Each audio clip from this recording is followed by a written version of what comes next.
Isang magandang umaga po sa ating lahat. Ngayon po ay araw ng Biyernes, March 21. At shout out po muna sa mga may kaarawan ngayong araw na ito. Sa mga sumusunod, kay Rowie Sacote, my favorite live streamer, play-by-play announcer. Mahusay po itong mag-announcer. Kay Charles Arabejo, Romulo Arcos Jr., KG Peraculio Robles, Jeffrey Taytay, Nikki Sinahon, Caraga Rep Cup, ganun din po kay Katain Norbin, Ryan Anthony Pajaro, Arthur Marso, Lorna Conmigo, Jobet Aamir, KB Okpimia, at kay Arnold Balong Kapinpin Idos. Ganun din po, advance birthday greetings po para bukas, March 22, sa mga sumusunod, kay Marisa Sigura Talisaysay, may Manila High School batchmate and classmate na nakasama ko po sa aming nakaraang golden anniversary noong January 26, 2025. Ganun din po, happy birthday kay Liam C. Nat, Maureen Fernandez Rodaste, Bimbin Sab, Nicolay De Jesus Isais, Rep Ronald Benavides Arsadon, BAP Rizal Province, at kay Alex Dalisay. Maligayang kaarawan po sa inyo lahat at naway patuloy kayong pagpalain at kasiyahan ng ating poong may kapal. Ang ating pong pag-aaralan sa araw na ito ay isang senaryo na padala po ni Referee Casper Sampilo ng Baricom Incorporated, Tacloban City. Ito po ang kanyang katanungan. Good morning po sir.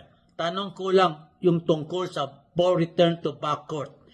A1 dribbling the front court, tapos accidentally na tumama sa paa niya, nakaapak siya sa center line. Pwede na po ba tawagan ng violation? Salamat po, Baricom Leyte. May karoon pa po siya, no? And sabi doon, siya po ang nagdadala ng bola. Nagdidribble sa front court na bali nakapasok na sa front court. Tapos tumalbog yung bola sa paa niya, hinabol niya, nakuha, pero nakaapak po siya sa center line. Yan po ang kanyang katanungan.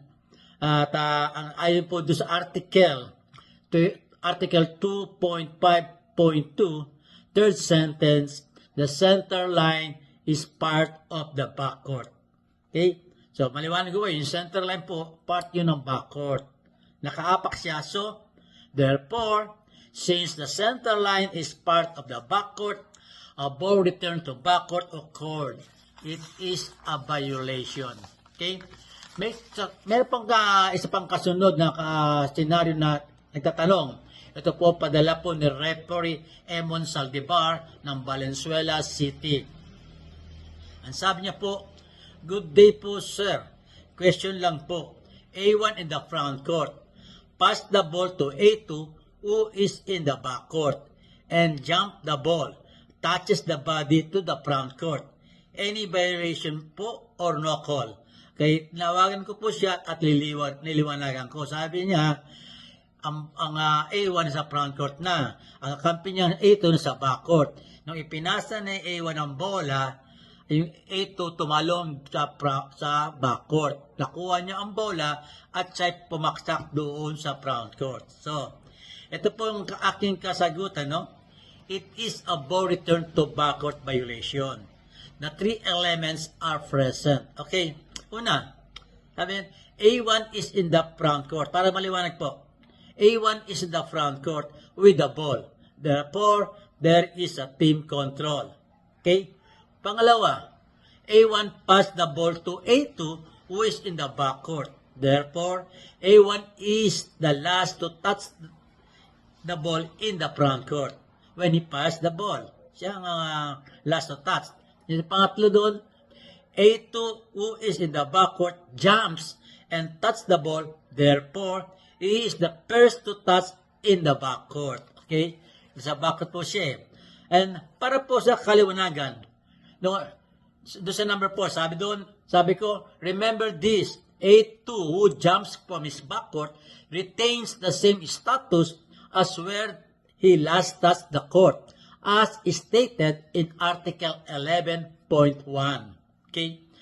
Dadako po tayo doon sa number 5. The moment A2 touch the ball who jumps from the backcourt, there is already a ball return to backcourt violation. Okay? Then, I would like to recommend to the referee if this happen. Sa number 6, sabi ko, the referee must blow his whistle for a ball return to backcourt violation at once. Do not wait for the player to land on their backcourt. The moment po yung A2 tumalon sa backcourt, nawakan niya ang bola, meron na pong ball return to backcourt. Kasi ibang referee, hintay pa yung A2 nakawak ang bola na bumaksak sa front court. No. The moment A2 receives a pass from a front court at natas niya ang bola, meron na pong ball return to backcourt. Huwag na natin hintayin na bumaksak pa ang player doon sa front court. Okay?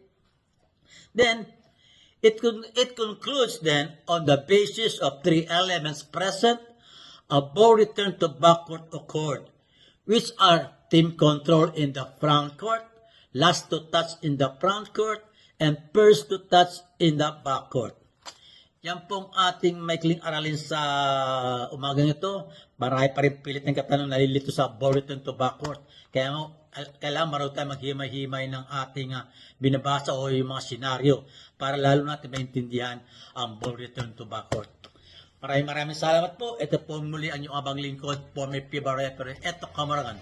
Bye-bye.